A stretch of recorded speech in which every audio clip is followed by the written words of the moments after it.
né? Parodiando sua. Parodia não, parafraseando. Efetivamente, nada identifica ou estabelece mais empatia entre as pessoas do que o reconhecimento de uma emoção verdadeiramente sentida e vivida.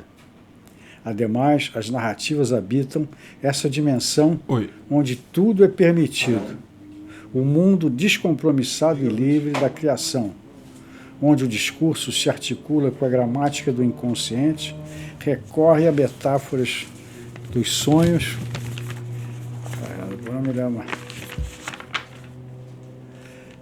e movimenta-se livremente dentro do intrincado universo dos interditos. Por tudo isso, o autor emerge dentro de cada narrador inquestionavelmente anônimo, enquanto sujeito da construção formal, mas radicalmente pessoal na substância da narrativa. Só não... Interessante. É bom a gente revisitar essas coisas, né? Porque você olha com uma outra... Não obstante, como ponto de partida, nas 5 histórias curtas, são revisitadas narrativas ou referências clássicas que abordam, digamos assim, arquétipos literários, relacionados com a paixão e a mulher que a desperta, os quais, de há muito, inquietam também o imaginário deste sexagenário, porque era quando redigiu, hoje septuagenário, mas que ainda engatinha como contador de histórias. De tal sorte, assumo que temas presentes em clássicos da literatura não excluiriam novas leituras, subordinadas a um outro universo, uma diferente cultura, enfim, uma nova experiência humana. Assim, faz uma citação ao Vita Nova de Dante em Biba, ao Otelo de Shakespeare em Dedé, Orlando de Virginia Woolf em Sacha, a Carmen da ópera de Bizet em Carminha e Álvaro de Campos em Desenlace. Há também alguns paradigmas pessoais cuja presença salpica o conjunto dos textos, principalmente Nelson Rodrigues, Richard Wagner, Arnaldo Jabor e Jorge Luiz Borges. Nesse sentido, o beijo na boca, por exemplo, é discutido a partir das paixões que faz eclodir e que também pode suportar. No caso, sob a inspiração de tirada atribuída ao mestre Nelson para Gilberto Braga sobre um possível desfecho para a novela Dancing Days, da qual ele fora seguidor diário e aficionado. Aí está aqui, tá meio apagado, mas ele diz assim: ô Gilberto, você não acha que isso devia terminar com um grande beijo na boca? Quanto às ilustrações, elas misturam 2 vertentes estéticas que expressam com fidelidade, no plano plástico, a atmosfera da sensualidade subjetiva dessas narrativas. Nesse prisma, elas citam Carlos Zéfiro, da origem e formação do universo erótico na adolescência do autor, e Roy Stewart, como expressão dessa mesma perspectiva erótico-estética contemporânea e adulta, no plano visual plástico. Aí vai falando de cada... É uma sinopse, né? Como sinopse crítica. É uma explicação, uma contextualização de cada texto, né? Aí fala da Carminha, que é baseado em Carminha, minha leitura poderia mesmo denominar-se Síndrome de Pigmalião. Refiro-me a essa fantasia masculina, muito frequente, de transformar e moldar a mulher amada, desejada. Esta personagem é uma mulher independente, de espírito aventureiro, pronta para a caça como qualquer homem, e para complicar, objeto de uma paixão explosiva. Trata ainda da crise pessoal, que latente serve como semente e fermento dessa paixão incandescente que resulta de devastadora. Aí eu cito uma frase da Carmen: o amor é um pássaro que não pode ser aprisionado. Bom, vamos.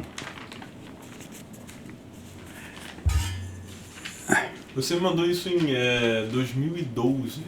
É? 2012. Mas Eu estava pesquisando e vi um artigo no Globo Esporte, que era de 2011, se eu não me engano. Tinha uma entrevista com você e você mencionava essa série de contos que você intitulou de Lugar Proibido, né? E que nunca foi publicado. Nunca foi publicado. Mas ao final, eu me lembro que ao final da matéria, da entrevista, você dizia que estava considerando a possibilidade de fazer uma impressão limitada e distribuir para amigos. Mas isso não aconteceu também. Acabou também não acontecendo. Inclusive, assim, passados uns 5 anos, eu acrescentei mais uma história. É mesmo? Essa versão aí, ainda tem mais uma que... Porque, na verdade, em 2012, eu já havia essa livrinho assim, eu levei cerca de 8 a 10 anos escrevendo ele. Então ele é um produto de leituras que eu fiz, que, por exemplo, para escrever, eu ia nos clássicos a que eu me referia para buscar a inspiração, a referência, enfim, e ir avançando na minha temática. E recentemente, já tem uns 3 anos pelo menos, uma sexta história curta, que na verdade não é uma história, é uma manifestação diante de uma foto. Entendi. Entendeu? E você então, eu me lembro também agora que no artigo você dizia que você começou a escrever esses contos quando ainda era presidente do Flamengo. Portanto que... 2003, eu saí em 2003. Será que foi tanto? Pode ser. Foi o que eu vi nesse artigo. Mas... eu já não me lembro mais. Eu me lembro que foram muitos anos. Tempo, você vê que eu não estou mentindo. De 2002, 2003 a 2012, haviam se passado 10 anos. Sim. E até hoje mais 10. Vamos pensar aqui como... Eu acho que eu tenho que te introduzir, assim, para as pessoas. Porque você é uma figura pública de alguma... de uma forma... Você nunca teve medo dos microfones e das câmeras. Pela pesquisa que eu fiz, eu cheguei a essa conclusão, assim. Desde 80, que foi o mais cedo que eu consegui encontrar, 80, quando você ainda trabalhava no Estaleiro Mauá, você era vice-presidente na época, 30 e poucos anos, vice-presidente do Estaleiro Mauá, você já aparecia no Jornal do Brasil como uma espécie de porta-voz do estaleiro. E eu vi também que você participava de debates televisionados, em programas assim, equivalentes a um Roda Viva da época. E assim, encontrei muitos artigos e notinhas no Jornal do Brasil com falas suas. Por isso que eu cheguei a essa conclusão que você não tem medo do microfone. Por isso que eu tá aqui nessa entrevista agora. Mas, assim, você tem uma vida, assim... você se arriscou em muitos diferentes espaços e meios, métiers, né? Você hoje trabalha principalmente como um árbitro, né? Mediador. Mediador, administrador judicial. Administrador judicial. E também sou do conselho de empresas. Então. E do conselho de empresas. Mas eu me lembro que eu não conhecia essa profissão do árbitro, do mediador, até você me introduzir isso alguns anos atrás. Mas, assim, me corrija se eu estou equivocado, mas na minha cabeça, como eu penso nisso, assim, é como se fosse um juiz de instância, uma instância privada, né? Um juiz que não é um servidor público, né? E aí tá correto isso? Exato. Tá correto. Posso te comentar se você quiser. Não, você está livre para falar, a entrevista é sua. Não, na verdade, eu acho que essa questão se insere dentro de um movimento de reprivatização do direito. Sim. Porque mesmo na Roma, você vai verificar que a arbitragem era de natureza privada e ela não era exercida por advogados. Por exemplo, o grande árbitro em Roma, assim, nessa fase inicial, ele era um professor eu acho que é só bom você não encostar nesse livro, porque ele causa negócio. Ele era um gramático. E, então, eu acho que ela, assim, o que acontece? Na verdade, a arbitragem, a mediação, esse direito privado, que, digamos, não está subordinado ao Estado, ele vai há 5.000 anos. Você encontra na antiga na antiga Judéia, quer dizer, os judeus, eles o rabino sempre foi um árbitro e mediador de conflitos, porque você buscava uma pessoa com sabedoria, etc. Na verdade, a ditadura em Roma torna o juízo estatal, e depois Napoleão, com o seu centralismo estatal, de novo estatiza o direito, porque na Idade Média proliferavam nas guildas e corporações as soluções privadas, quer dizer, o comerciante resolvia os conflitos entre o comerciante a partir do conhecimento do substantivo das questões que estavam em jogo. A estatização leva a decisão sobre dos conflitos para um formalismo, porque é próprio daquele aparato estatal, e o formalismo, o chamado bacharelismo, se sobrepõe às discussões de conteúdo.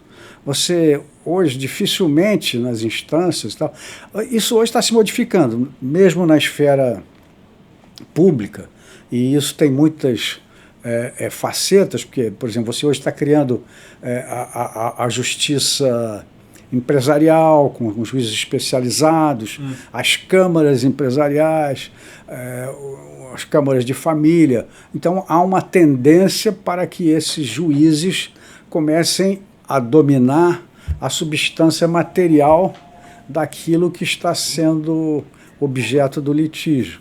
E tem também existem territórios no globo onde o Estado não exerce assim, eu vi uma entrevista, uma palestra sua no YouTube sobre arbitragem marítima. Certo. Que trata justamente disso, né? Exatamente. O que acontece quando você se encontra num território em disputa? É um território... Não, exatamente.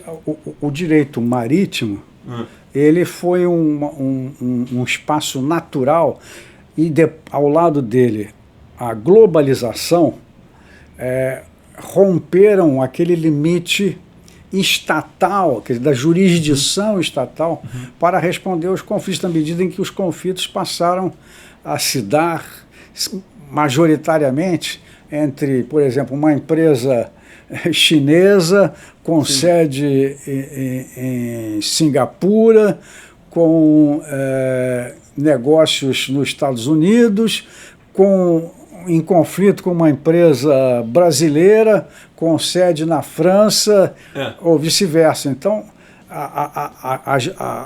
o aparato estatal, a legislação dos estados não é mais capaz. Tanto que você desenvolveu, ao lado de tudo isso, a chamada, a nova lex mercatória, quer dizer, a lei do mercado. Que é muito mais, assim, eu imagino que ela seja muito mais instável, né, do que a lei do Estado. Como a vida. Como a vida. Porque ela está em disputa, né? Você não tem uma Constituição que... Não, mas você tem a prática do comércio. Sim. E principalmente o entendimento do fenômeno econômico que está em discussão. Sim. Então você discute os fatos a partir do conhecimento da circunstância objetiva, dentro da prática do comércio. O próprio Código Comercial de 1850, ele já tinha um artigo, eu não me recordo bem, em que ele dizia: a prática do comerciante é a melhor interpretação do sentido do contrato. Sim, entendi. Então, nessa medida, é que, digamos, eu sou uma pessoa de formação liberal. Sim, sim. Uhum. Então, essencialmente, eu busco essa manifestação do indivíduo, a situação de liberdade, que, a meu juízo, digamos, o que eu considero progressista sempre foi a abordagem liberal. Sim. Todos os movimentos de ruptura sempre tiveram o amparo ideológico no pensamento liberal. Na verdade, o liberalismo sempre se opôs, desde a sua raiz, ao conservadorismo. Tanto que você vê aí nos partidos, Partido Conservador e Partido Liberal, você vê, por exemplo, na Inglaterra. Bem, e evidentemente que os interesses que cada uma dessas correntes expressava nesse lugar, em algum momento, etc.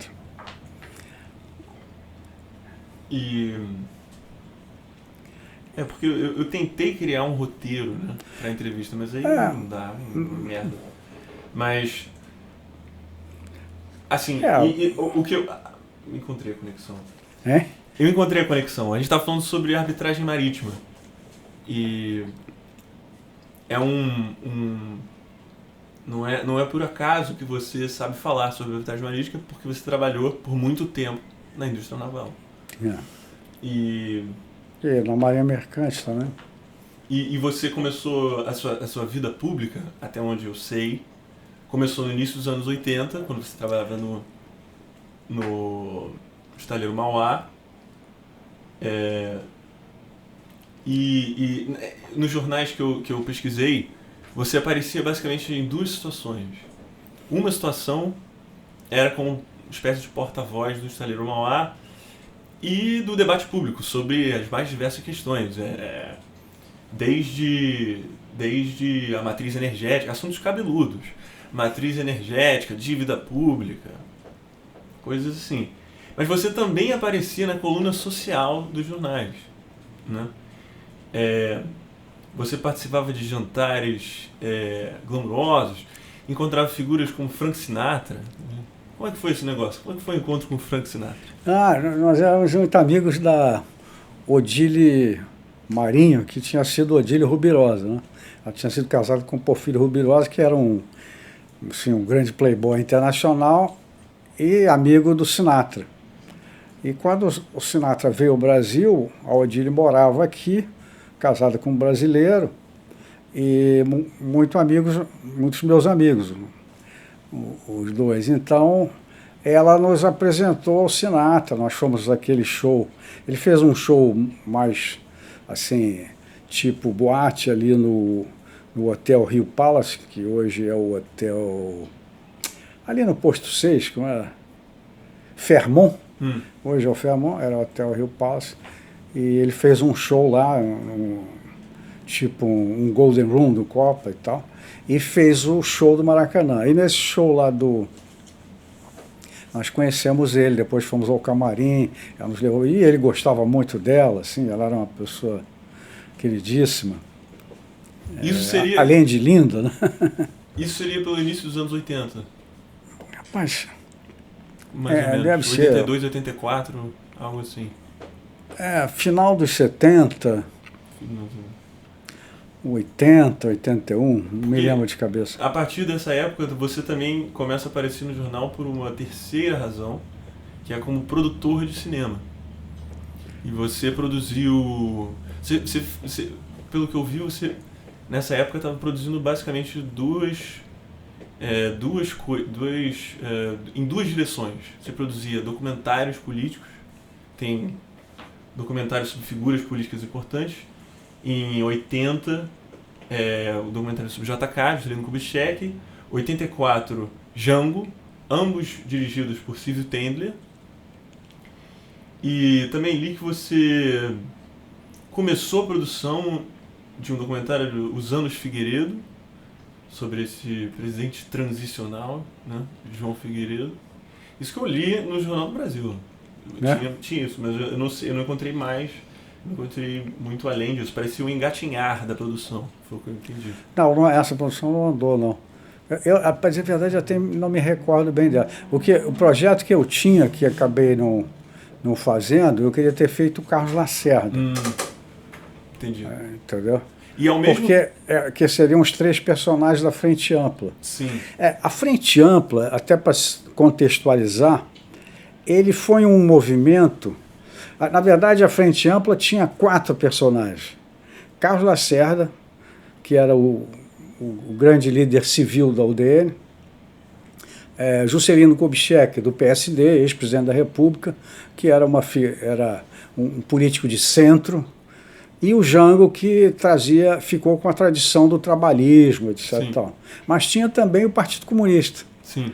Que é por isso que eu às vezes digo, assim, converso com meu filho e tal, eu falo que o meu encantamento com o Partidão, com quem eu sempre tive aproximado e tal, inclusive quando ele foi relegalizado, eu tive na cerimônia e tal, mas eu como empresário não cabia, quando ele ser do Partido Comunista. Agora, quando ele se transforma após a perestroika e ele se transforma em PPS, Partido Popular, eu me filiei no PPS. Entendi. Você tem fotos no Instagram com todo o espectro político. Tem foto com Brizola, tem uma foto com Dória, tem uma foto, assim, vai da esquerda à direita. E o que eu estava...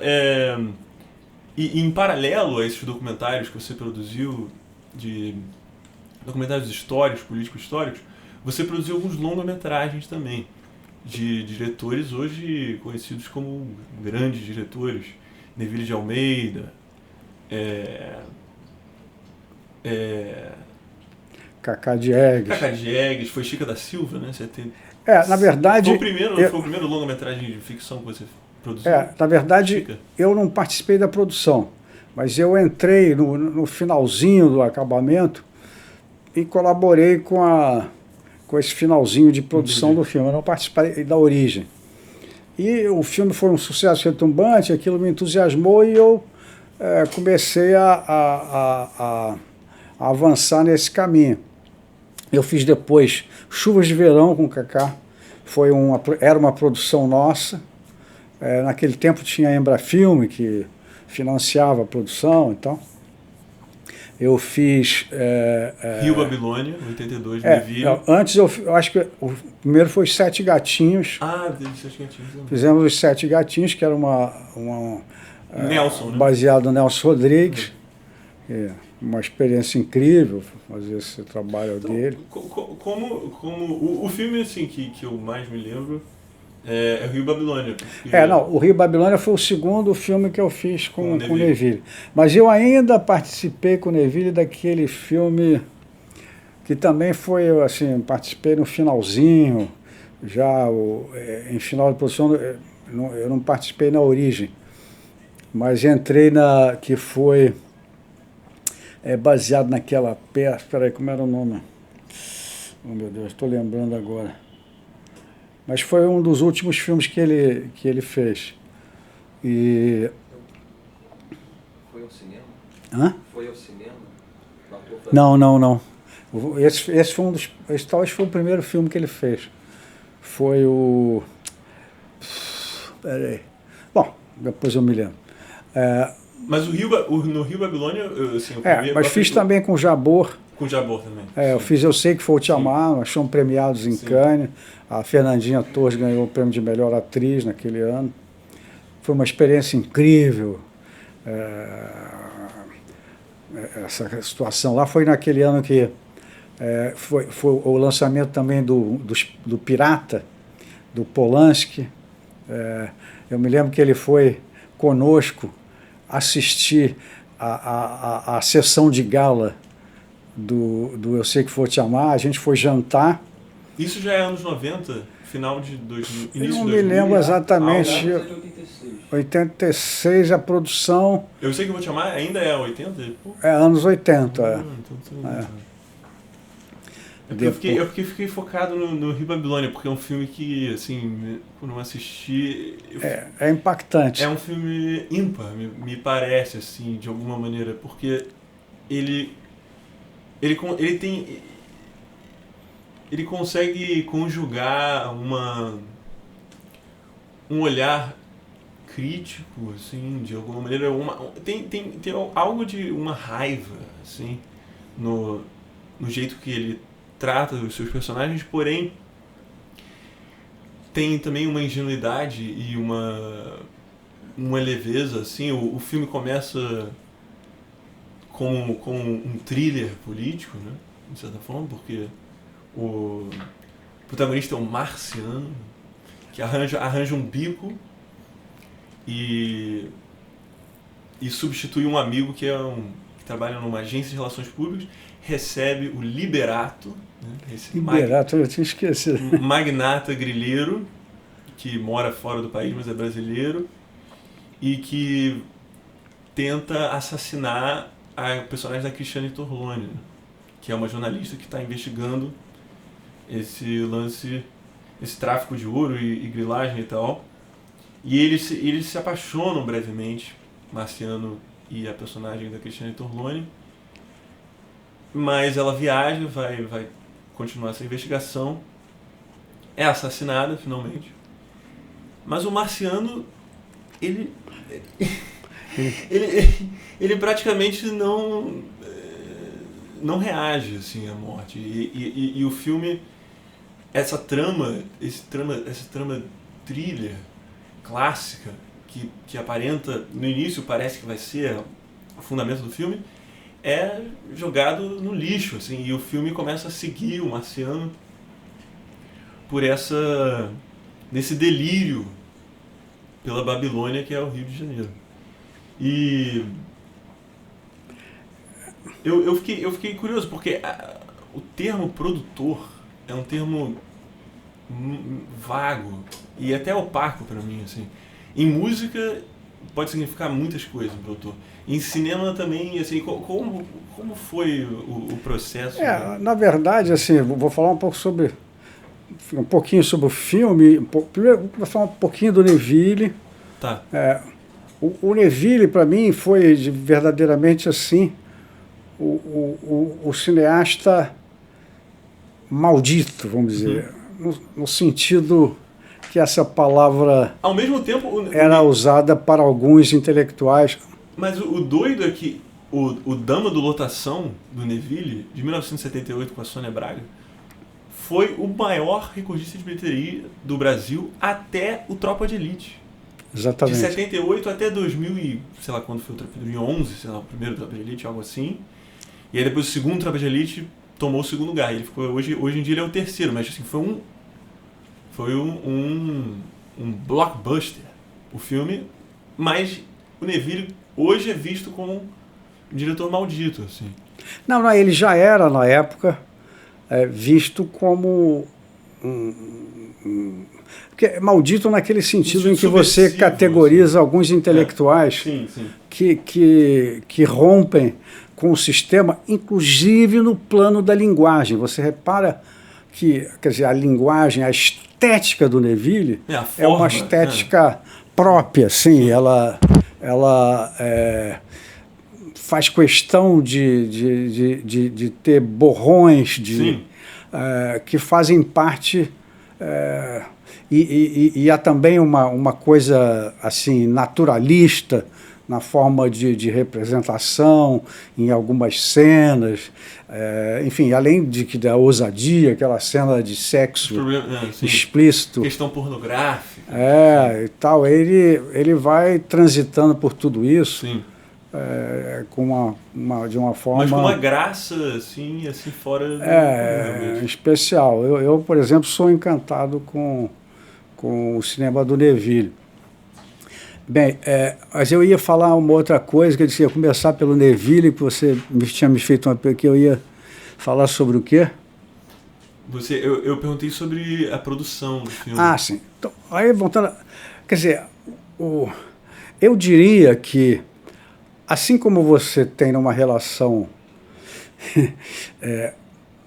a mãe de um filho, você tem o pai de um filho, digamos assim, o diretor é a mãe, é aquela que fala com a criança, que está no cotidiano, que alimenta. E o pai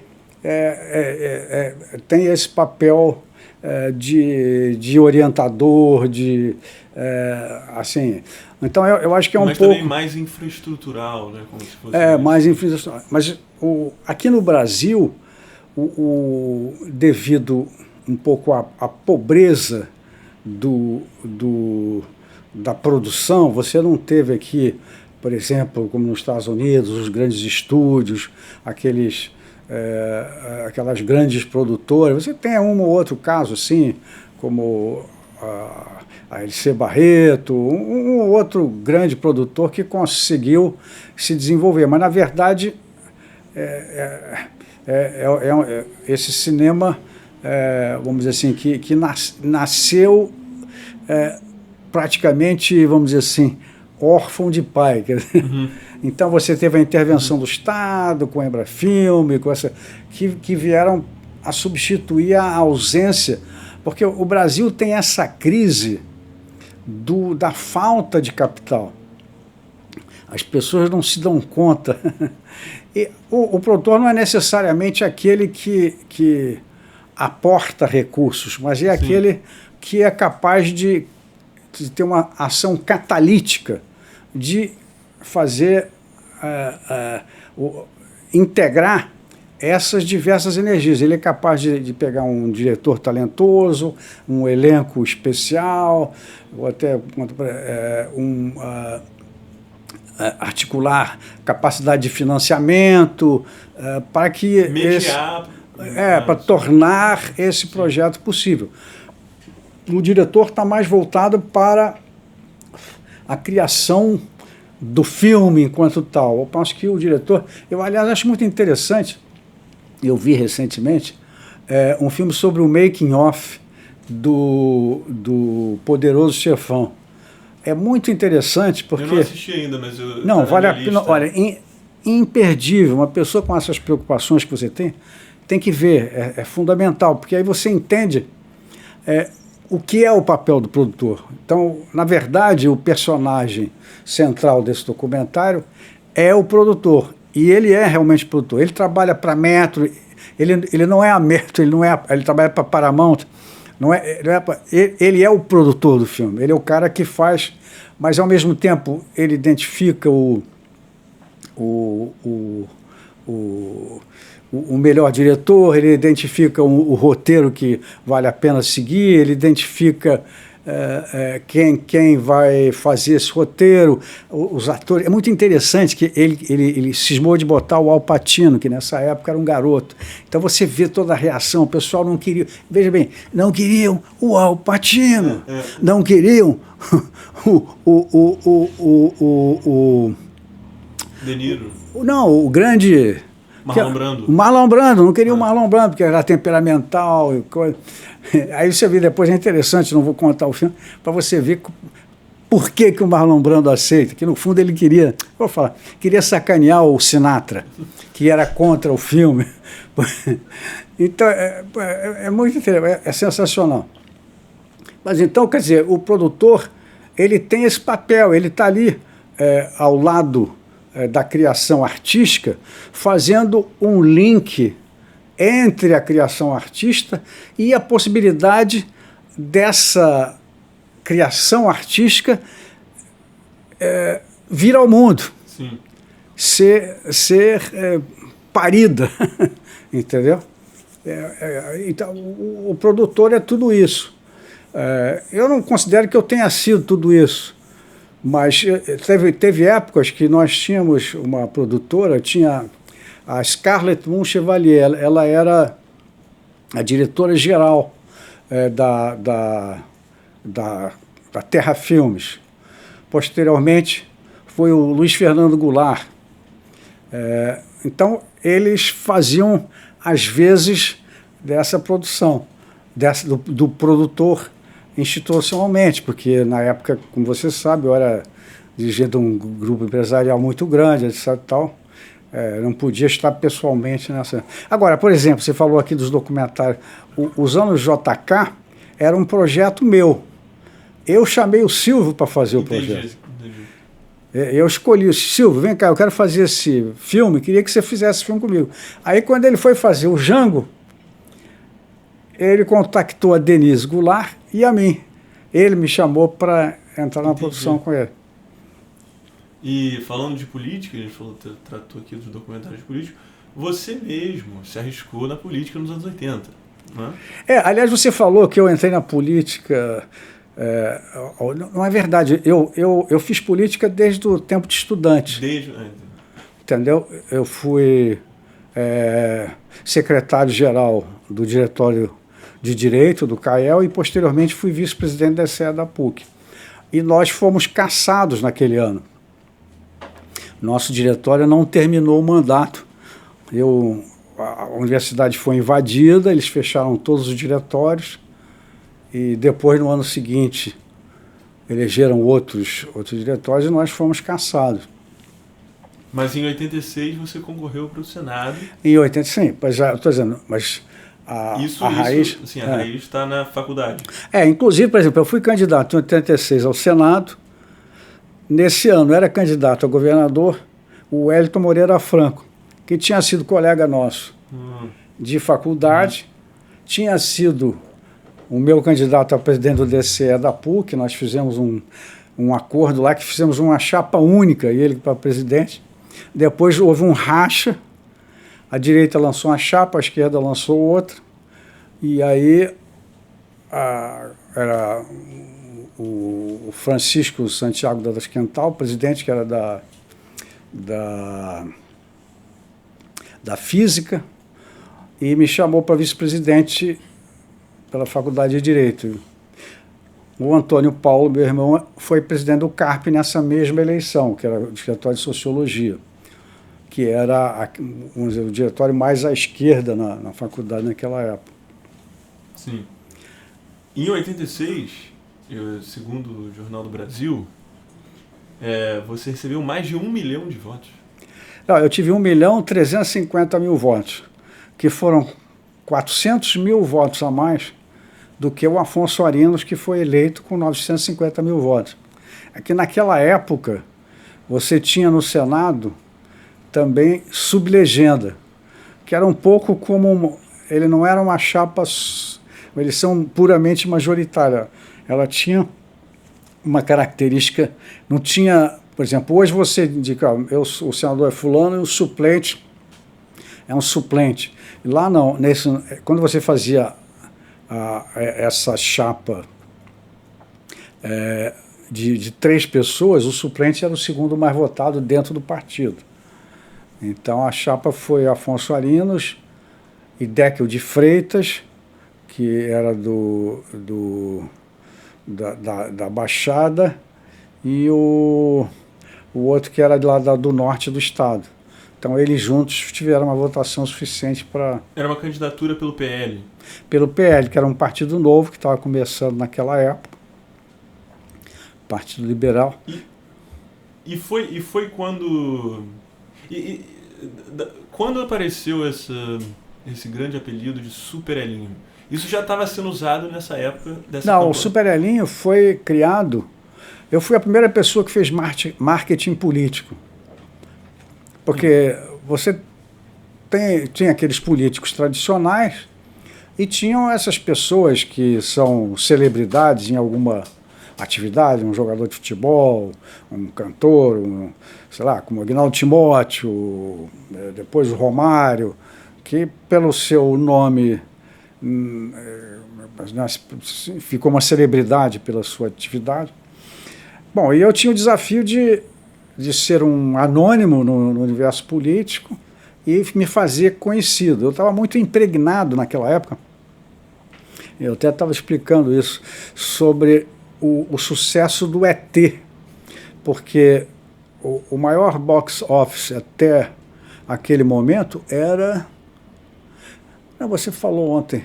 Star Wars. Hein? Star Wars. Bom, enfim.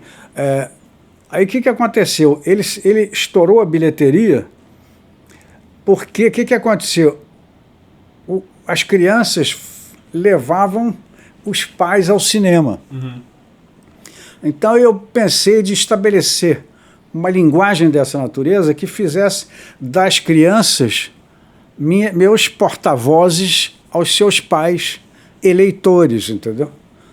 Então, sobre essa menor distância entre dois pontos, eu construí a minha geometria política e construía a estratégia da campanha a partir dessa premissa. Então eu disse, olha, eu chamei a agência e disse, olha, eu quero fazer um boneco, o Elinho, para que ele chegue aonde eu não vou chegar. E eu quero distribuir esse bonequinho e tal, junto com as minhas histórias em quadrinho, porque a gente fazia umas histórias em quadrinho, e na televisão tinha um teatro de fantoche. A gente tinha toda uma linguagem especial. Por exemplo, as propostas eram traduzidas em histórias em quadrinho e no teatrinho de fantoche. Parecia eu falando alguma coisa, eu falava assim, 5 segundos, 7 segundos. Meus textos eram redigidos pelo Ricardo Petralha, que tinha uma capacidade de síntese assim muito grande de dizer uma coisa, pai, de uma forma muito direta, forte. Bom, e esse teatrinho trazia as propostas. Por exemplo, tinha um negócio que o médico da família, não sei o que e tal. Aí, olha, o médico vai saber o seu nome, etc. Tal, ele vai conhecer sua história. Porque a ideia era que fazer a cidade-bairro, quer dizer, transformar o bairro em mini unidades onde você tivesse, humanizasse essa relação com a instituição, né? Então, por exemplo, aí dizia, isso era exemplificado no fantoche e depois eu dizia alguma coisa, entendeu? Era uma coisa assim. E a campanha era feita, eu tinha uma jardineira, eu saía com perna de pau, um palhacinho, e uma turma sempre assim, era um ambiente de festa, e a gente ia para os lugares e eu ficava distribuindo história em quadrinho, colando coisa, visitando. Difícil, eu fazia poucos lugares que eu ia para fazer uma palestra, mas não, eu fazia mais esse encontro pessoal. Estatisticamente, a gente tinha feito um estudo naquela época, estatisticamente, não quer dizer que fosse ser assim, porque a teoria na prática é outra, mas, quer dizer, estatisticamente, pelo crescimento que a gente tinha, se a eleição ocorresse 2 semanas depois, quer dizer, se eu tivesse tido mais 15 ou 18 dias, não me lembro, estatisticamente eu estaria eleito, né? Sim. Então, o que provou que aquela ideia estava correta como concepção. E uma ideia que você não abandonou após essa derrota, né? Você depois concorreu a prefeito do Rio de Janeiro. Não, eu não concorri. Não concorreu? Não cheguei a concorrer. Você sondou a possibilidade? Não, o que eu fiz? Nesse momento eu fui para o PFL, organizei o partido do município, articulei a candidatura, mas eu comecei a ter problemas empresariais muito grandes. E eu fui obrigado a... Então, o que eu fiz? Para não largar o meu pessoal, eu apoiei o candidato a vice, o candidato que era o candidato do governador do estado. E com isso, eu levei esse grupo que fez o partido comigo para ter um suporte. Bem, que era o Colagrossi. O Colagrossi, que foi secretário de transporte no governo Brizola. Isso, mas depois rompeu com o Brizola Essa altura ele estava com apoio do Moreira Franco, que era o governador do estado. Então eu achei que com isso, esse pessoal que eu não ia poder suportar, porque tive esses problemas, seria suportado por essa estrutura, mas isso não aconteceu. Muita gente ficou chateada comigo, então, mas na verdade o meu movimento foi em direção a proteger esse pessoal que formou o partido comigo, ia disputar a eleição, então eu não podia deixá-los sem uma estrutura para Mas eles não usaram o seu jingle, né? Porque eu li na internet que o seu jingle foi um espetáculo. Não, o meu jingle foi quando... Mas eu não consegui encontrar o áudio, muito infelizmente. Não, o jingle era 222, 222, Super Elinho para senador. Isso até hoje é utilizado. Eu me lembro que o Bolsonaro, quando foi candidato a primeira vez, ele foi a Firjan, e eu estava lá sentado na mesa, representando a associação comercial, e ele, quando me viu lá, ele disse, olha o Elinho aí, 222, 222, quer dizer, isso em 2018. Sim. Caramba! O cara lembrou dessa...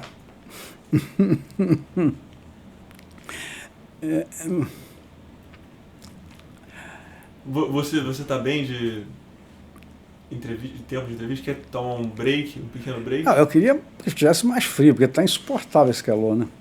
Está insuportável? Será que já... Não, acho que a gente não tem muito opção. Acho que o Pedro desligou, não é possível. Não desligou não. Será Você não está suando, não? Pode ser que eu estou falando, hein? Será que o seu quarto tem um ar-condicionado mais potente? O meu tem, mas nós vamos desmontar. Não, agora vamos tocar o pau. Podemos tocar o pau? Tomar um golinho d'água. Então vamos dar um mini break aqui. Mini break, tomar umas coisas semelhantes ao que o Lula montou agora, que também foi uma frente ampla, entendeu? Sim. E os eixos que estão em oposição são os mesmos. O vovô escreveu aquela série de livros sobre a história da República, etc. Ele mostra que tudo começa com essa visão do pessoal da Guerra do Paraguai, vai desembocar no tenentismo, e o tenentismo de 18, os 18 do Forte, aquela coisa, vai desembocar na Revolução de 64. E o Bolsonaro é um filho legítimo dessa mesma... linhagem. Obrigado. E a Frente Ampla agora, constituída pelo Lula, Alckmin, enfim, toda essa frente, tem as mesmas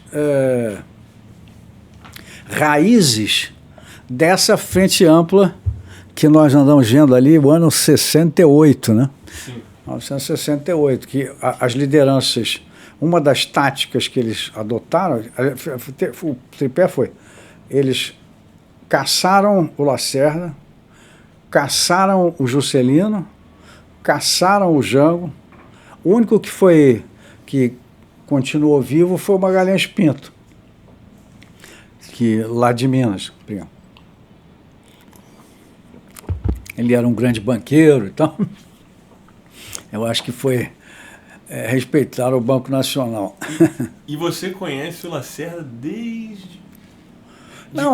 de quando você era um bebê, né, praticamente. Não, na verdade, o meu avô, Hélio Silva, um historiador e tal, ele era jornalista. E da Tribuna da Imprensa, que era o jornal do Carlos Lacerda. Uhum.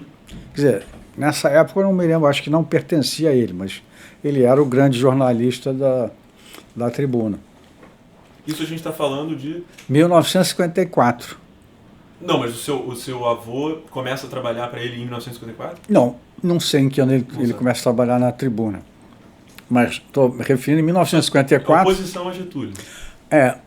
Ao atentado da Rua Toneleiros, morre o Major Vaz o Lacerda leva um tiro no pé, um outro tiro mata o Major Rubem Vaz, ali começa a ruir o governo Vargas, forma-se a República do Galeão, principalmente a aeronáutica, que o Major Vaz era o major da aeronáutica, mas já havia essa ligação do lacerdismo com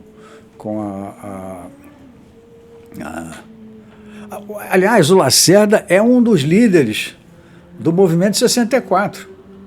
O movimento de 64, o Lacerda e muita gente, acho que o seu avô vai para o Palácio. Por exemplo, várias pessoas foram para o Palácio apoiar o Lacerda. E pelo eu me lembro, seu avô foi ao Palácio. É mesmo? Para esse grupo que ficou ali para defender em armas, porque você não sabia aonde ia acabar. Então o Lacerda era um dia. Só que é que nem a Revolução Russa, né? A Revolução Russa começa com Kerensky, social-democrata, e o Lenin é uma revolução dentro da revolução. E assim foi uma revolução dentro da revolução. Os militares assumem o poder. O Juscelino vai ao Congresso e vota no Castelo Branco. E pouco depois é cassado. E naquela noite do atentado? Aquela noite na Toneleiros, eu ainda criança, eu nasci em 46, portanto que eu tinha 8 anos, vou com o vovô à casa do Lacerda. Eu me lembro até hoje, ele sentado no sofá com o pé em cima todo enfaixado e tal. Eu acho que foi na mesma noite, ou talvez possa ter sido na noite seguinte. Algo assim. Mas eu, criança, não posso mais. E fomos à casa dele. Lacerda chamou o seu avô e a família inteira? Não sei que ele chamou o vovô. O vovô foi fazer uma visita a ele. Você tem um amigo com quem você trabalha, leva um tiro, sofre um atentado. Um companheiro morre e ele leva um tiro no pé. E vai a família inteira, né? Isso é uma coisa interessante. Aí vai. Era outro tempo, né? Estamos falando de 1954. Sim. Era um Rio de Janeiro.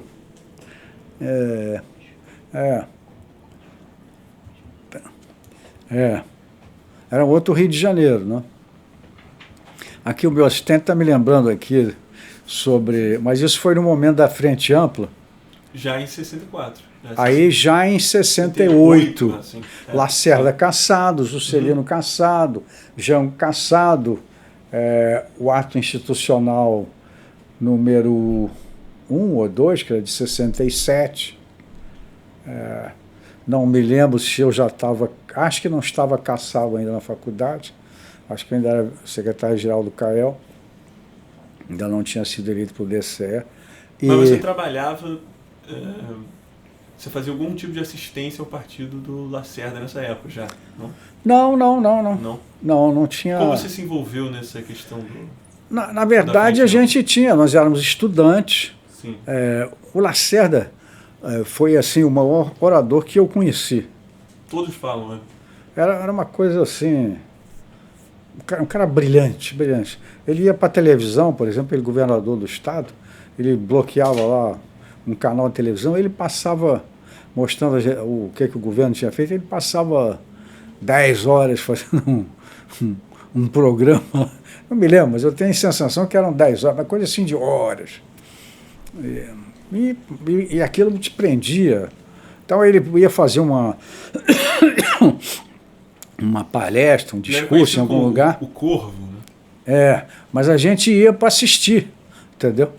A despeito de não concordar com tudo que ele falasse, mas era um espetáculo carismático. Uma coisa incrível.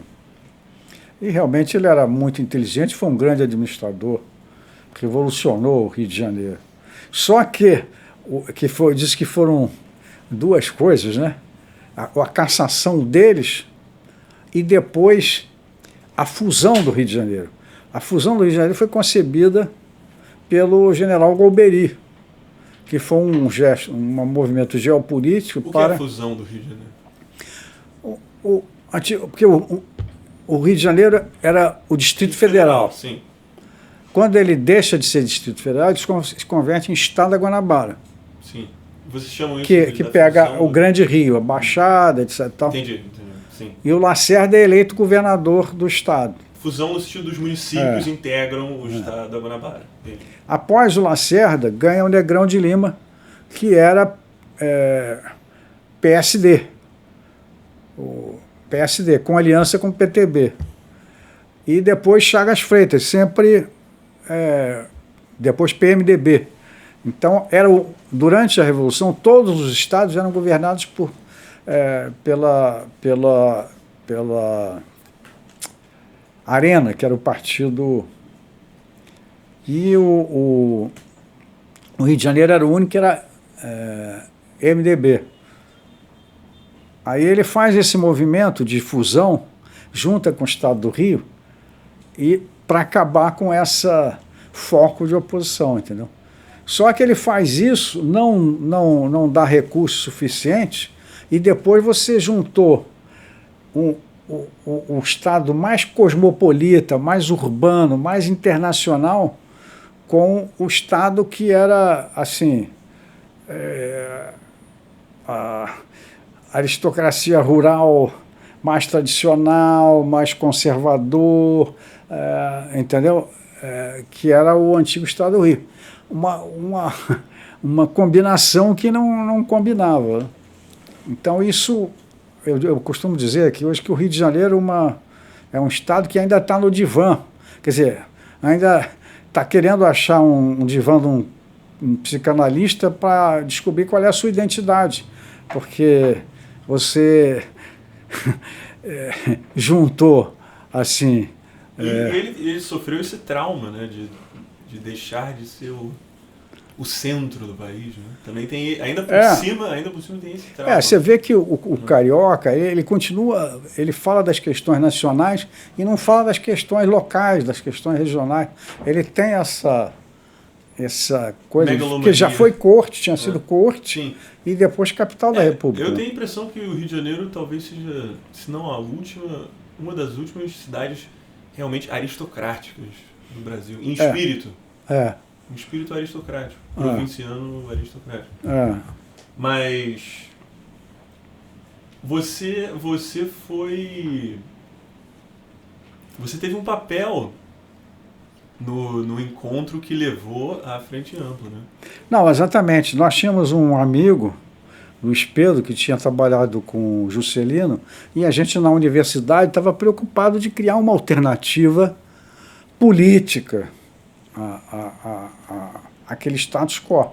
Então a ideia foi juntar os 3 grandes líderes civis para você tentar fazer um foco de resistência política institucional. Eu, por exemplo, nunca aderi a um movimento contra-revolucionário revolucionário. Sim. Entendeu? Eu sempre me mantive nessa linha da busca de uma alternativa institucional e tal. A despeito de ter integrado a UME, a UNE, etc., tal, desses movimentos, ter sido quase preso nessas confusões e tal, mas a minha perspectiva era Seu irmão foi preso, né? Ele foi preso, na verdade, ele foi exilado para o Chile, né? Ele se exilou no Chile, e foi preso no estado de Santiago quando houve o golpe que o Pinochet derruba o governo, né?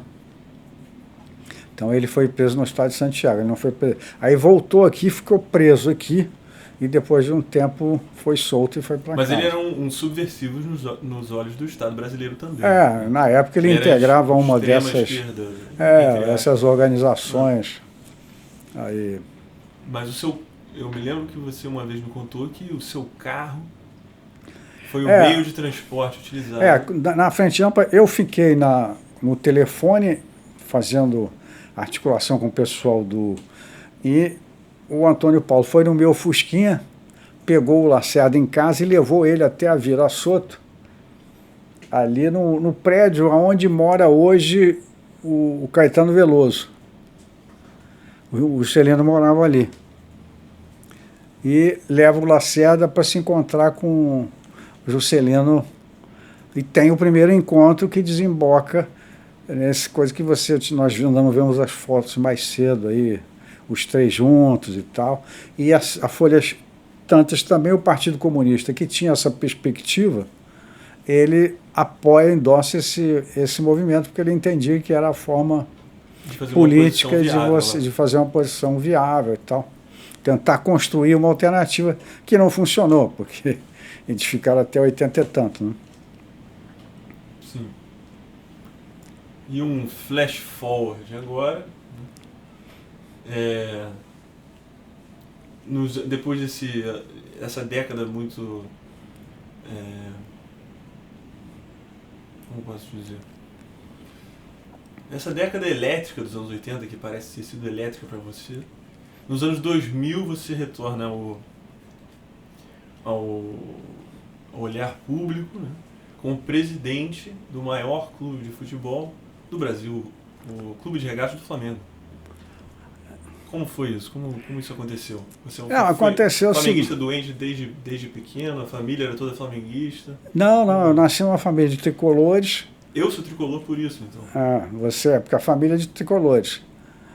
Só que nós três, os três irmãos, o Antônio era América, eu fui Flamengo e o Busa Botafogo. Então lá em casa tinha as 4 bandeirinhas, assim, aí ganhava, perdia, subia a bandeirinha.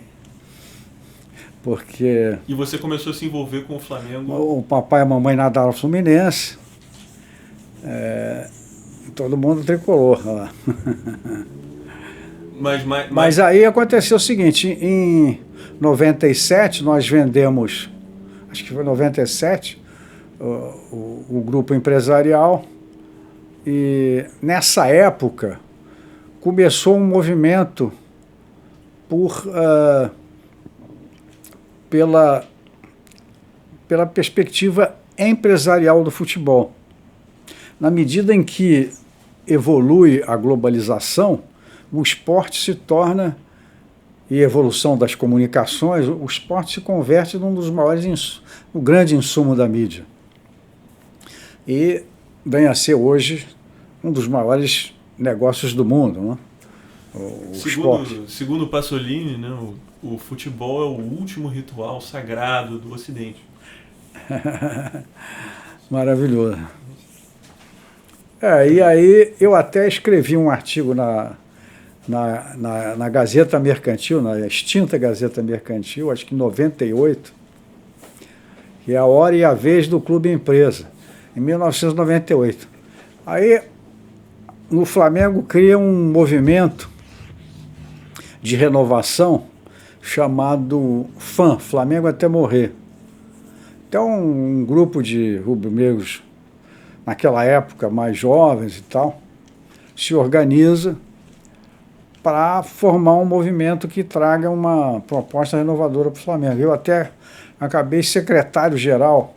Eu, pela influência do Partido Comunista, disse, não pode ter presidente. O negócio é o secretário-geral, porque o secretário-geral é da ideia que é aquele que trabalha pelo conjunto. O presidente dá uma ideia de... quase monárquica. De ascendência, aí não cabia. Sim.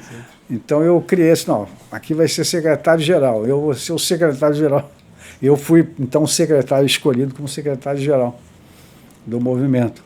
E assim, pelo meu temperamento conciliador e tal, e negociador, e aí fui nessa coisa, daqui a pouco, passados 2 anos, mais ou menos, né, em 2001 para 2002, começa um movimento pró-impeachment do então presidente, que culmina com o impeachment dele, acho que em maio de 2002, o presidente do Conselho Deliberativo convoca eleições e nesse grupo havia 3 correntes, uma liderada pelo Dr. Roberto Abrantes, outra pelo Márcio Braga e outra pelo Kleber Leite.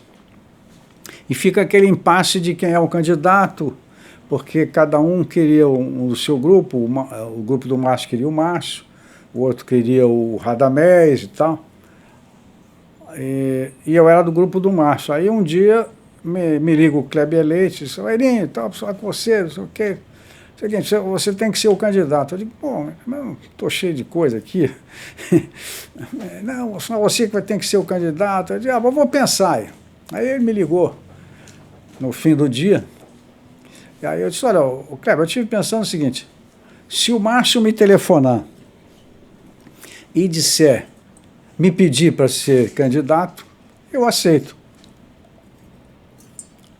Entendeu? Agora,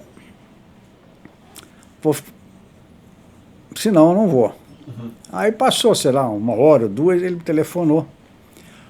Pediu, eu aceitei, fui candidato e, enfim, e ganhamos a eleição.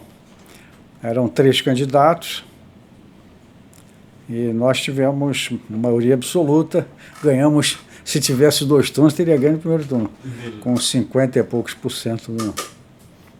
Você participa de um verdadeiro hit da internet brasileira, que é um vídeo... Eu acredito que você não era mais presidente. Não, era presidente. Você era presidente na época do vídeo do Valdemar? Não, justamente. Eu era presidente, o treinador era o Valdemar foi o que ficou, era o irmão dele. Meu Deus, ele voltou a ser treinador aqui há pouco tempo atrás, mas calou também. Era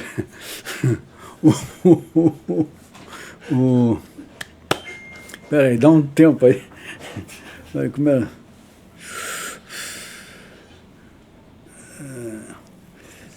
Ele foi do Corinthians também, como era?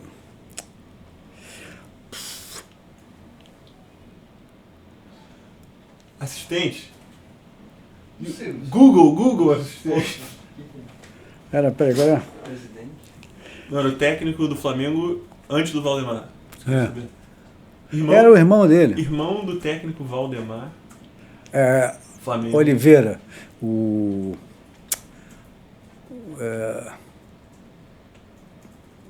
Oliveira. O sobrenome é Oliveira, peraí. Oswaldo de Oliveira. Bom, abre de novo. Bom, o técnico era Oswaldo de Oliveira. Aí amanhece um dia num jogo Flamengo e Vasco.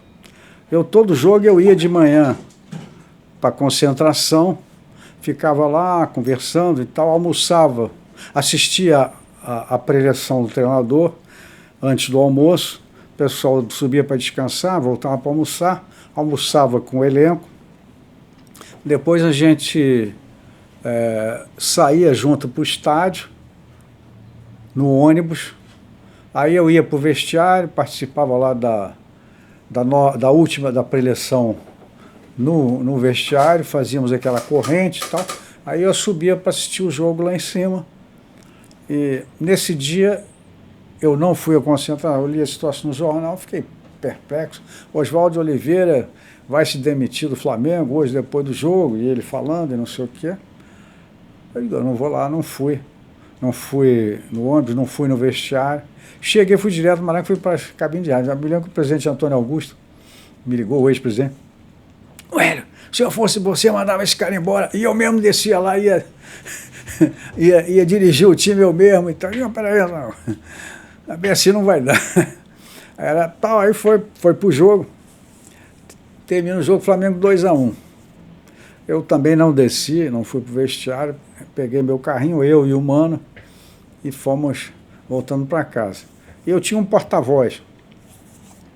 Ele me liga, eu já no carro, voltando para casa, disse, olha, os jogadores se reuniram aqui com o Oswaldo e pediram para ele ficar e tal. Eu disse, olha, faz o seguinte, você vai lá fora, reúne os jornalistas, e é o seguinte, o presidente Hélio Ferraz informa que o Oswaldo de Oliveira não é mais técnico do Flamengo. E assim foi. Aí no dia seguinte, tínhamos que encontrar faltava 10 rodadas para terminar o Brasileiro, porque a gente tinha ido para a final da Copa do Brasil, nessa época,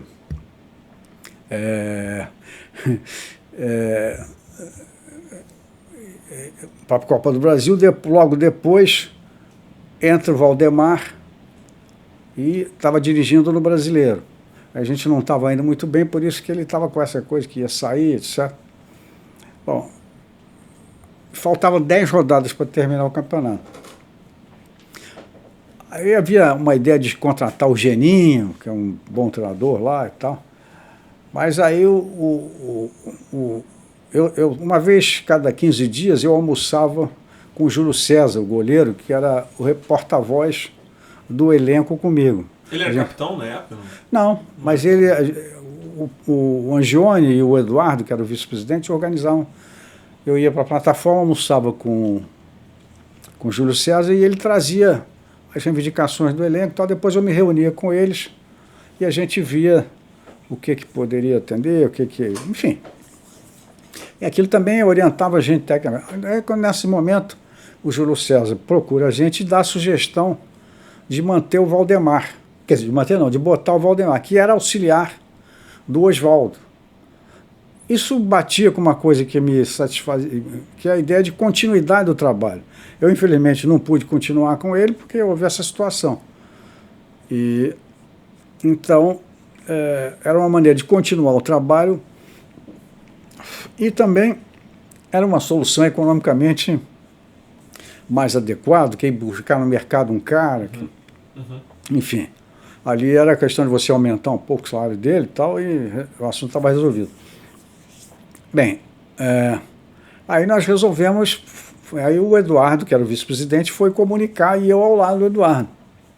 Mas como vice-futebol, ele que comunicou, nós vamos botar o treinador, vai ser o Valdemar e tal. Aí tinha um movimento ali desses torcedores e tal, que queriam, acho que queria que fosse o Nunes, o treinador, e tal, enfim, aquelas coisas de querer botar. Aí eles começam a vaiar e tal, e não sei o quê. Lá. E eu gostei muito desse episódio, porque ele marca um traço assim, não sei se você vê o vídeo todo, aí depois ele vem me entrevistar e eu estou sorrindo, ele disse, olha, futebol é paixão, polêmico, mais uma coisa, outra, e tal. E não deixei que isso se convertesse numa punição, porque a diretoria toda queria punir com suspendão. Eu não deixei, evidentemente, que...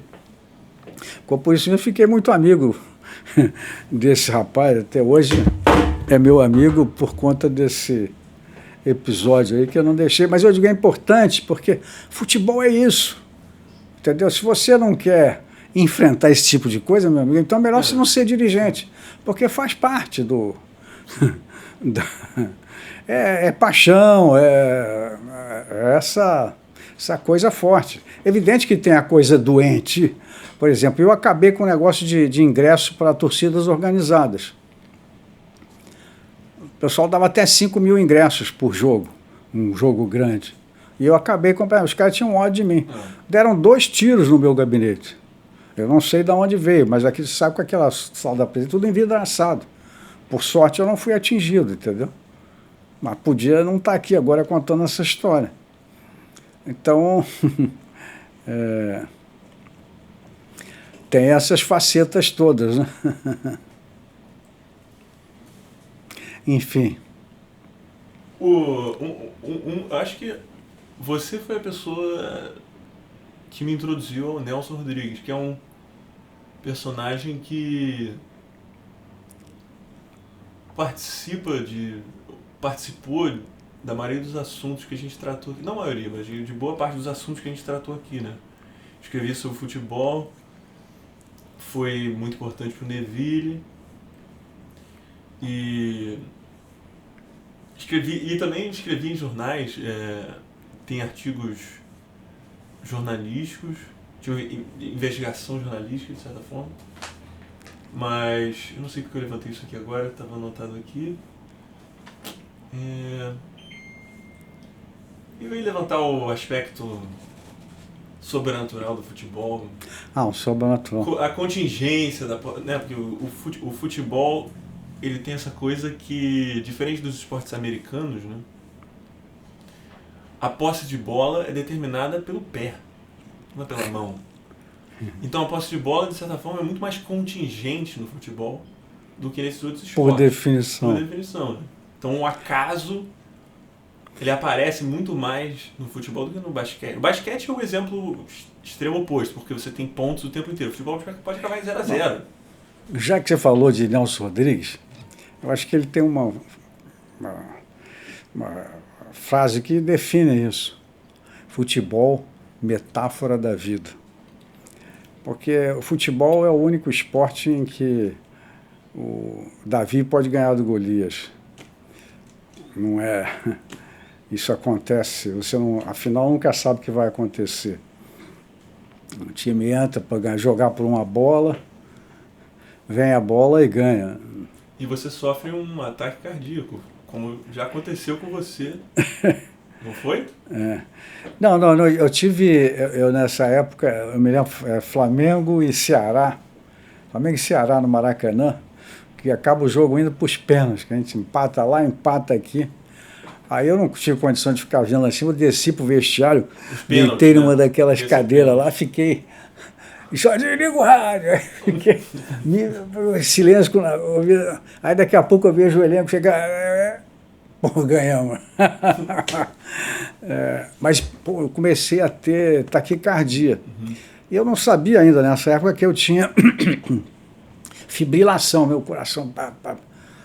Eu achei, bom, foi emoção, não sei o quê, mas realmente fibrilei, né? Só fui descobrir anos depois. Eu tive muito tempo de diagnóstico de síndrome do pânico. Até que eu, fazendo Holter, acabei identificando que eu tinha bradicardia, botei um marca-passo e constatei a fibrilação. Depois, anos depois, eu fiz a ablação, que felizmente deu certo. E a fibrilação foi, pelo menos até hoje, superada. Apaziguada. Não, porque quando você tem o marca-passo, ele funciona como um holter permanente. A última vez o médico disse para mim, olha, olhando esse exame, eu diria que você é uma pessoa normal, quer dizer, você não tem... Portanto, que a operação, até o momento, deu certo. Bem sucedida. Ele cauteriza lá um local. E agora o último assunto dessa entrevista, que, assim, é claro, a gente pode continuar o papo. É óbvio que o que for publicado dessa entrevista está no ar. Assim, você vai me ajudar a definir o que pode ou não pode entrar. Não, pode tudo. Porque em 2012, como a gente falou bem no início, em 2012 você me enviou os contos que formam esse pequeno livro chamado Lugar Proibido. Uma série de contos que você dedica à mulher, letra maiúscula em mulher, e também a Cláudia, como a representante. Essa é a dedicatória, né? Na dedicatória. E uma coisa que me interessou nos contos, eu acho que talvez o conto que mais me interessou foi o da Biba, Beatriz, né? Porque ele trata dessa questão que você levanta em outros contos também, mas que você faz essa oposição entre... Não oposição. Para você, me parece que os elementos elementares do amor são dois. O beijo e a masturbação. Né? A masturbação, ela implica algo como um feedback loop, né? Um movimento circular, insular, expansivo, que chega ao clímax. Enquanto o beijo é um contato entre duas partes. E existe uma espécie de tensão entre esses dois elementos, mas eles, ao mesmo tempo, parecem estar sempre presentes nisso. E eu fiquei pensando, assim, especulando sobre... isso vai soar pretensioso, mas especulando sobre a posição ideológica, filosófica do liberalismo clássico como representada por o erotismo masturbatório, no sentido de que ele entende o sujeito, o lugar do sujeito individual como já como autônomo, um erotismo autônomo. Sim. Porém você ao mesmo tempo não cai nesse buraco que seria falar não, a sexualidade e o desejo, mais do que a sexualidade, o desejo e a possibilidade do amor está no indivíduo apenas, né? Você levanta também a questão do beijo, mas você é como que um dilema. Não, eu acho que é ao contrário. A masturbação aí, ela entra porque, digamos assim, naquela cena, o que acontece? A Biba e a Helena começam a ter um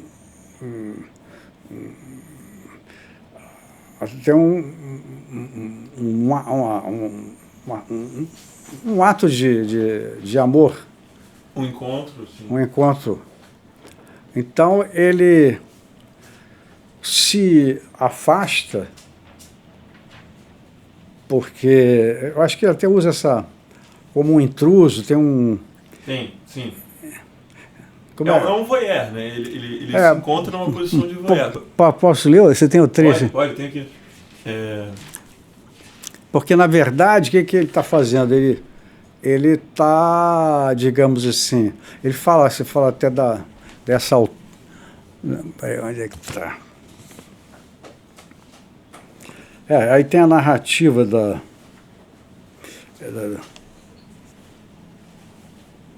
um acridoce do desejo, tem a narrativa do encontro delas. Deixa eu ver onde é que fala da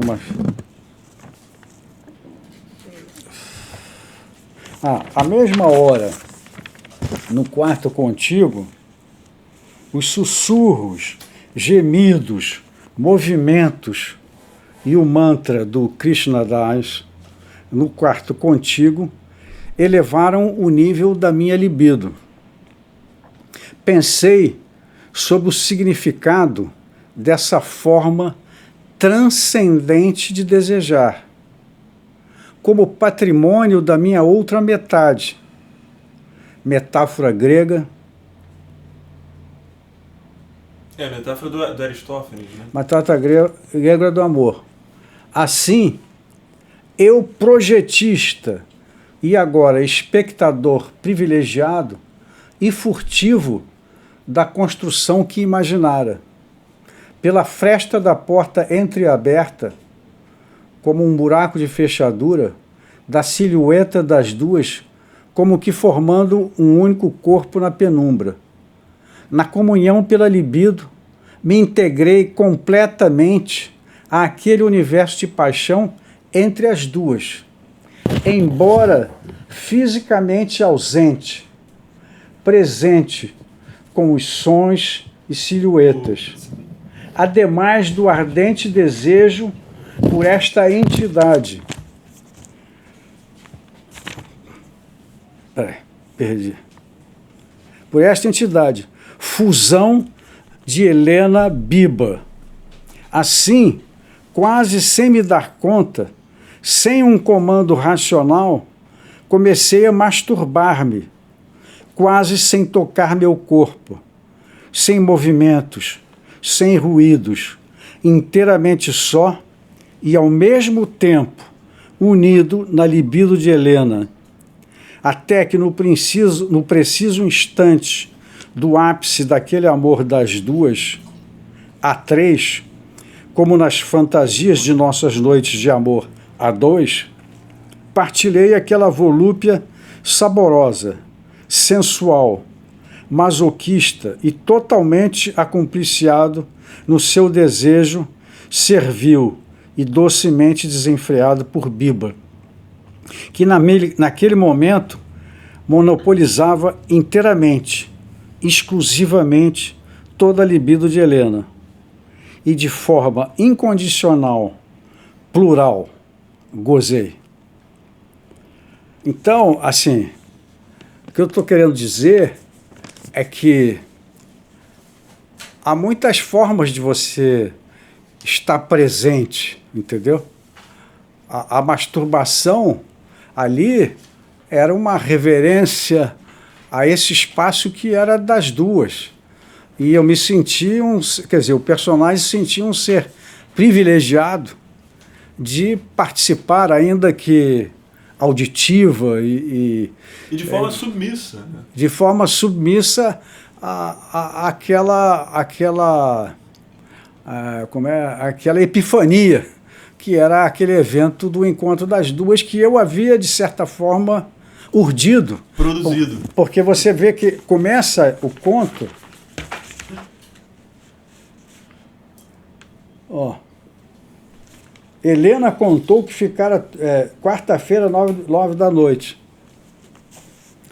Helena contou que ficara totalmente surpreendida quando seus olhares se cruzaram. Bíblia não permitiu mais que a visão... Elas se encontram no toalete. Quando retornou...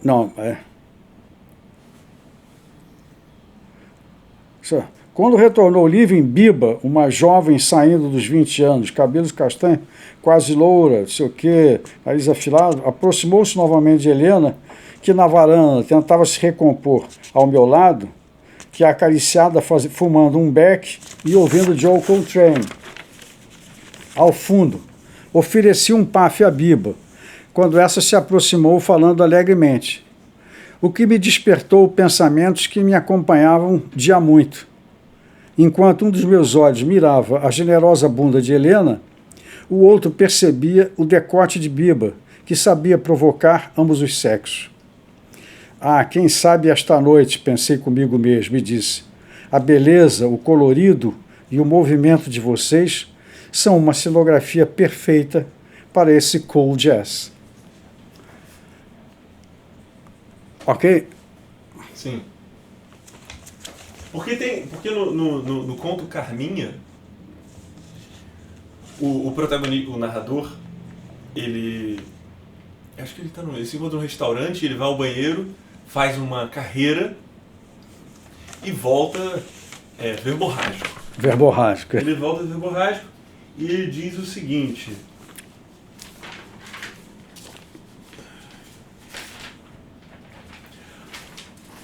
A única verdade que tem que tem importância. A única verdade que tem importância realmente é a da Siririca. Ela é a única que conta na intimidade secreta de seu objeto e é a exclusiva e inexorável certeza do amor. Eu só acredito na fidelidade da Siririca. Só ela é importante e real.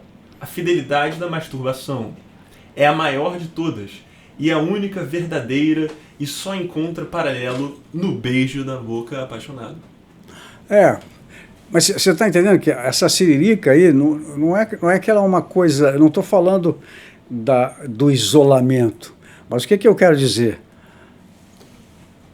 Porque a fidelidade na prática, de você nunca dar um beijo, etc. tal, ela está condicionada por uma série de fatores culturais, de educação.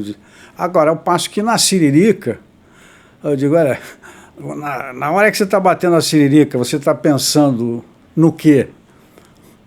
Sim.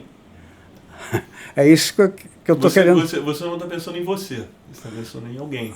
Está pensando, não sei. Eu estou dizendo que não. Eu estou dizendo, olha, o que está motivando essa Siririca? Então, se essa Siririca é fiel, essa fidelidade... Tem algo interessante sobre a masturbação como... Mas não estou condenando a infidelidade, não, de jeito nenhum. Claro. Mas a masturbação, ela, de certa forma, invoca um momento psicótico, você pode dizer, né? Porque você sente a proximidade de alguém que não está lá, né? Você vislumbra um outro que está interferindo no seu corpo e está ativando esse feedback loop, esse looping feedback que eu falei, sem estar lá, é um fantasma. Não, mas você também pode ser masturbado pelo seu parceiro sexual. Com certeza, sem dúvida. Faz parte. E assim como nesse caso que eu narrei aqui da Biba, naquele momento,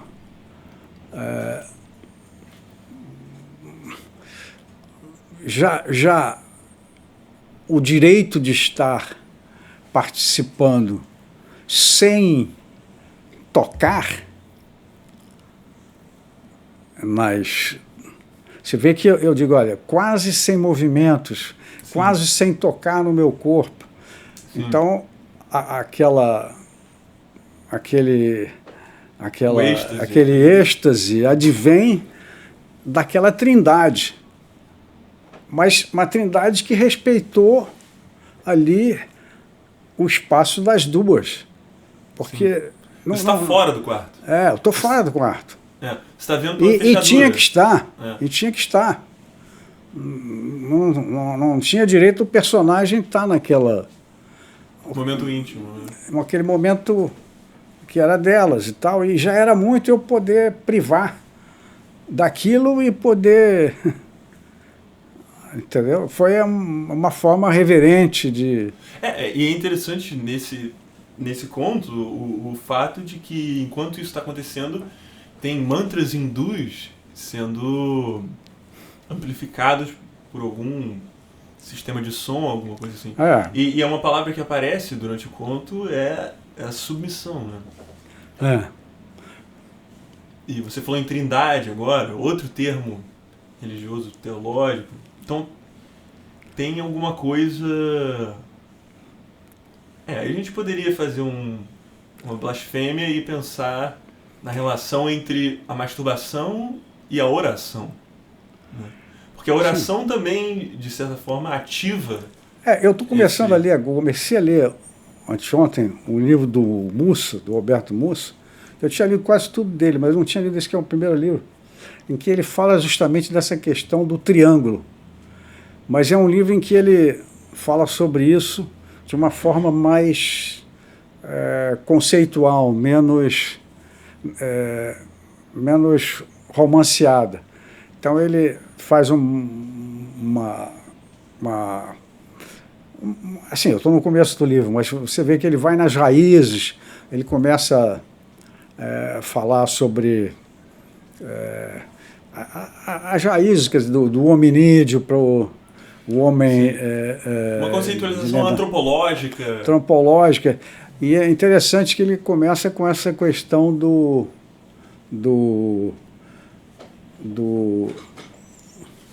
dessa questão do triângulo, né?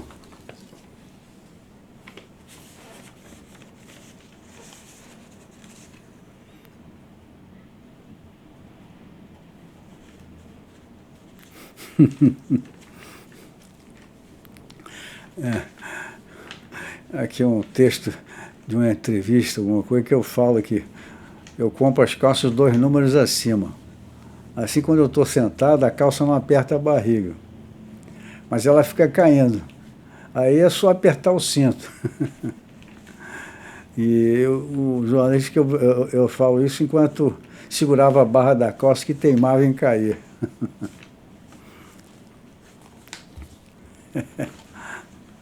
Você ainda usa calças largas? Se eu ainda uso calças largas, continuo.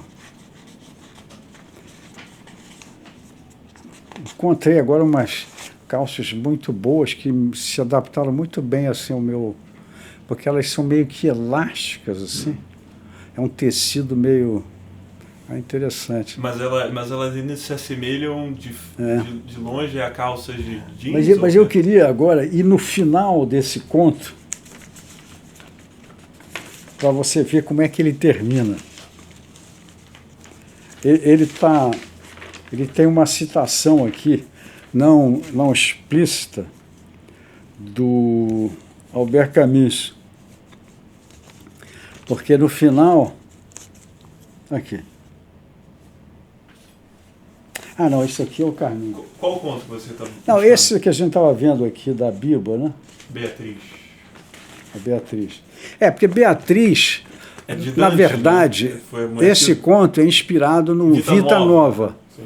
que é o primeiro, um dos primeiros, talvez o primeiro livro do Dante, É um livro de juventude. um livro de juventude que ele ainda redige em latim, porque depois ele passa a escrever em italiano, porque ele participa de um movimento chamado Estilo Novo, que é para falar do amor. Então eles passam a escrever em italiano. Mas esse livro ainda é nessa fase. E aí que a história desse livro, a história dessa situação é que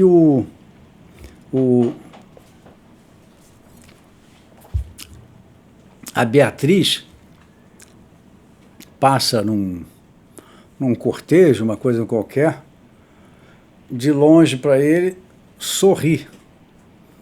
E isso é uma transgressão. Todo o espírito da narrativa dele é de uma transgressão. E sorriso funciona quase tanto que como um você vê beijo. que tem uns contos, tem uns sonhos alegóricos aqui do personagem, que ele sonha Da com a flor. da flor, etc. Mas o sorriso, nesse caso, funciona quase como um beijo. Não, mas era uma transgressão. Aí, essa narrativa que eu faço é da transgressão do cara que quer esse sexo a três. Ok? Mas eu digo, então é a mesma narrativa num outro contexto. Entendeu?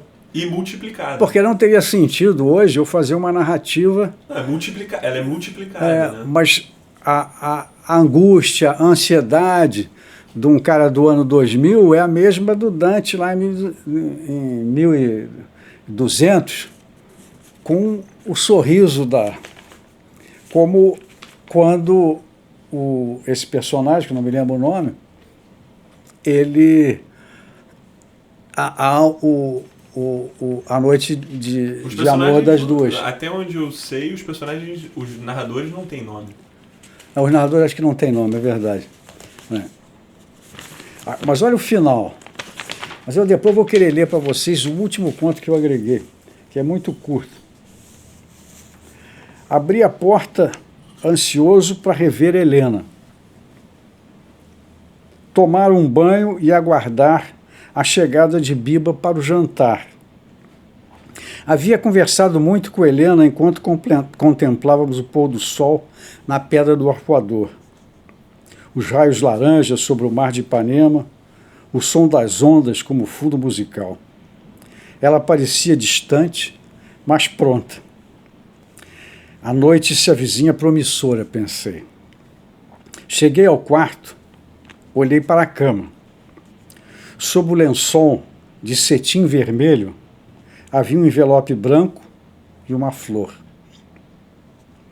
Dirigi-me à janela, ouvi o silêncio ensurdecedor do meu coração, enquanto os enigmas e dilemas do amor, da paixão, inundaram meu pensamento.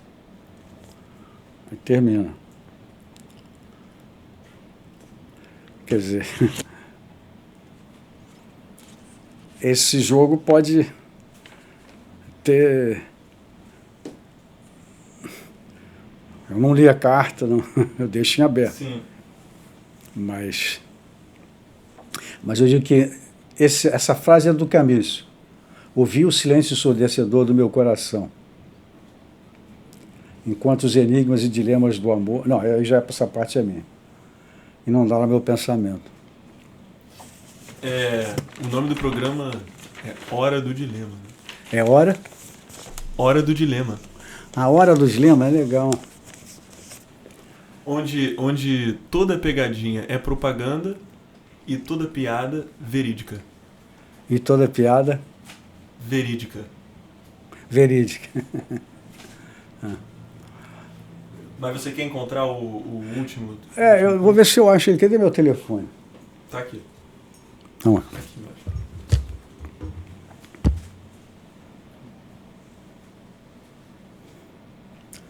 O Pedro já conhece.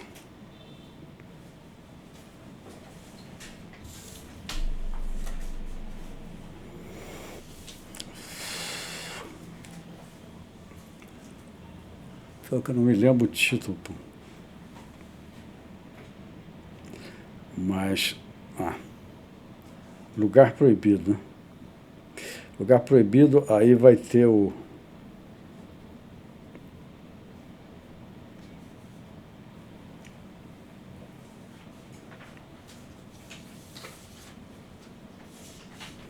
Não estou achando aqui.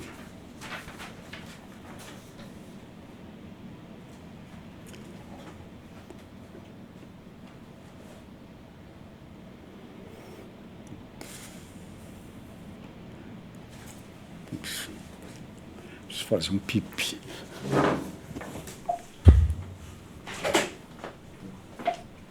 Esse último. Mas aí já fica meio tenso. Mas já é. Olha, o problema Olha que coisa. Então, isso é uma coisa que eu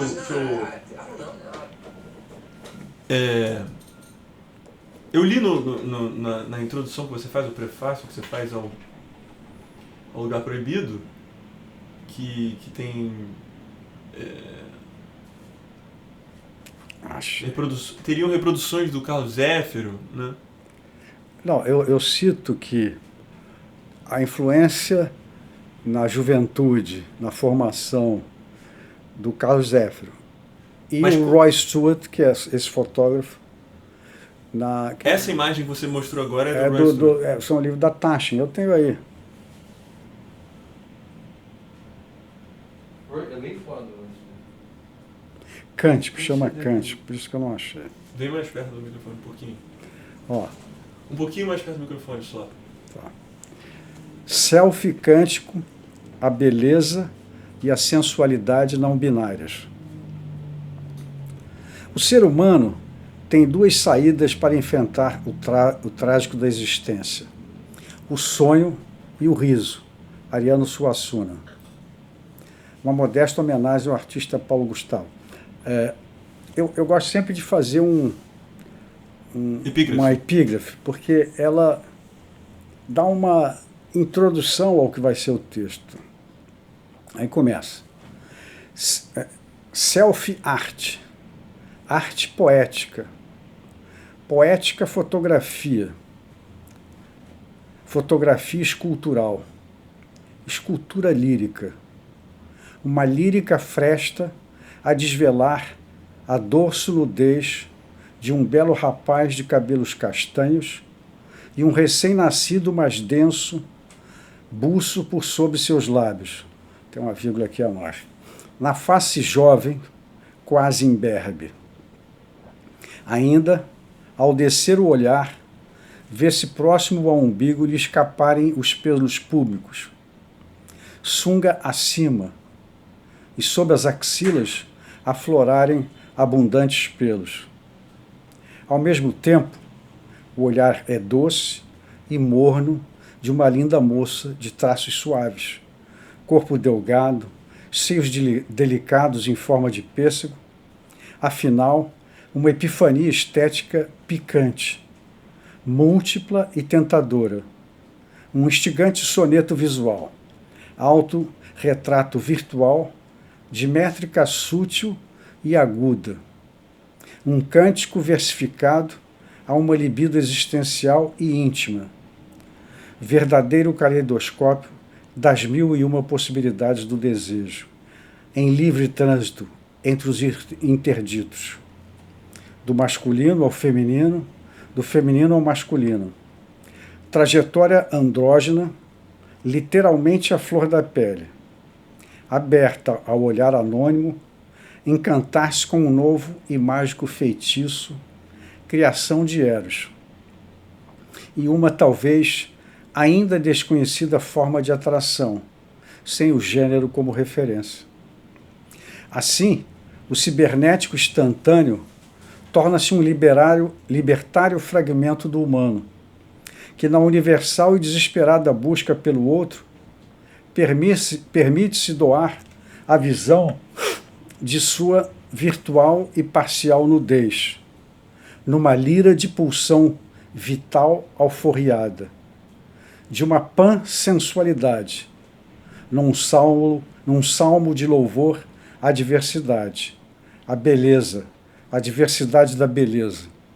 Enfim, uma ode à beleza da diversidade, simultaneamente transfeminina e transmasculina, não binária. Sim, um selfie cântico à beleza trans. Termino. Essa é a última das inspiradoras dos textos. Né? Me lembra, na forma, talvez, e no ritmo, o conto Desenlace. Né? Porque esses dois contos já são mais recentes. O Desenlace também. Hélio, chega um pouco mais perto só do microfone. Que ele é mais curto. Eu tenho aqui o Desenlace. Tem. Uhum. E é curto, É porque eu vou mexendo, né? Então, você já tem versões editadas do talvez, Desenlace, né? Eu já perdi de novo aqui. Custei achar e agora... Tem a versão de 2012. Tem coisa... Tem mexida para cá. Bom, mas eu leio esse. De qualquer forma. É porque a gente vai evoluindo, né? Vem um pouco mais perto do microfone só. Essa epígrafe aqui foi a inspiração do Pedro, né? Desenlace. A música é o silêncio entre as notas. Debussy. Ambivalência, eu disse. Você não é simplesmente personagem do meu imaginário, ou mesmo sua representação no mundo real, ou apenas aquele bumbum delicado e torneado que me enfeitiçou na praia entre Aníbal e a Vinícius. Livre de outros compromissos que nossos lúdicos jogos do amor, da libido ou das fantasias eróticas que se libertam em você. Nem se exaure na minha insistência de ser partícipe dos seus desejos, voyeur do seu sentir, o que me coloca face a face com meus mais travessos e recônditos fantasmas. Abrinca neste parque de diversões idílico, docemente sensual e morno do seu corpo, da sua voz suave, deste seu jeito de falar que me dá um gostoso frio na barriga. Seus pelos públicos, tudo em voo livre com o descompromisso e liberação próprios da criação artística, literária, da paixão. Esta alforria que só pode derivar da transcendência. Sim, da ultrapassagem dos nossos limites, até mesmo os mais arraigados, lá no fundo do inconsciente. Nossos pudores mais íntimos, que nós rompemos juntos infinitas vezes, mas não de uma forma monolítica, aliás, geralmente desencontrada, frequentemente polêmica, constantemente radical, como resultado dessa coexistência tensa entre o amor e o ódio.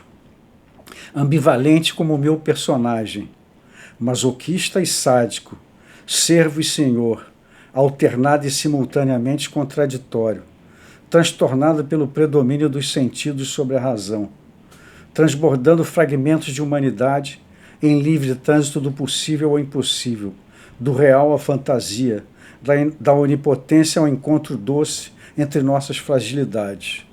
E tudo como que dentro de um mesmo fotograma, a retratar-nos na sequência, muitas vezes em farrapos, divididos, multiplicados, encontrando por vezes mais dor que prazer, a despeito da imensidão desse prazer. Até que ouço a rádio do carro tocar o outono das 4 estações de Vivaldi, e isto ajuda a acalmar meus pensamentos, a retomar seu fluxo regular, e chego mesmo a imaginar que você pode partilhar comigo desta emoção. e sensível, você se apercebe disto e se deixa impregnar desta vivência estética pessoal, exclusivamente minha, dentro do seu universo particular, e aprecia a música enquanto tal. E logo me percebo a refletir, mais uma vez, sobre esta fascinação servil e ao mesmo tempo tirana por você, e sobre a mágica deste mútuo prazer que é a satisfação dos seus caprichos, e afinal poder tocar leve e delicadamente em sua pele clara e macia, e tatilmente sentir-me como um coadjuvante privilegiado da realização dos seus desejos e segredos, naqueles átomos de instantes livres, escancarados, capazes de realizar sonhos durante a vigília, movido pela fantasia desta cumplicidade que a racionalidade teima em desacreditar. Mas repentinamente a fresca brisa do mar, na noite carioca, entra pela janela do carro enquanto passo o posto 9, com os olhos atraídos pela beleza noturna da ponta do arpoador iluminado, que impregna ainda a retina deste cenário Zona Sul, cujas digitais marcam meus sonhos, dilemas e até minha libido. Tudo envolto por esta suave maresia da noite em Ipanema, que junto aos doces acordes do barroco me despertam uma sutil e suave atmosfera de desejo. Inicialmente meio difusa, mas que logo não pode mais ser distraída, até que um leve arrepio percorrer meu abdômen e me levar a esta recorrente e vívida fantasia, onde na cabine de uma loja, ao experimentar roupas, você sensualmente se despe e se veste, lentamente, até outra vez recomeçar este ritual provocante, e de novo se despe e depois se veste.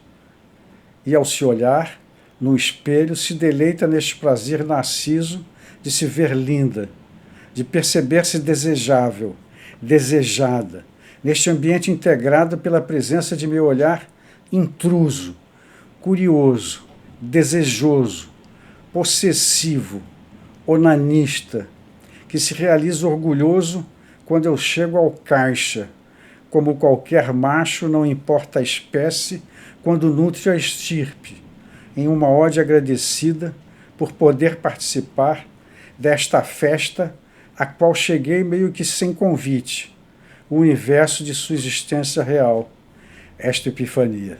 Até sempre. Pô, fiquei arrepiado.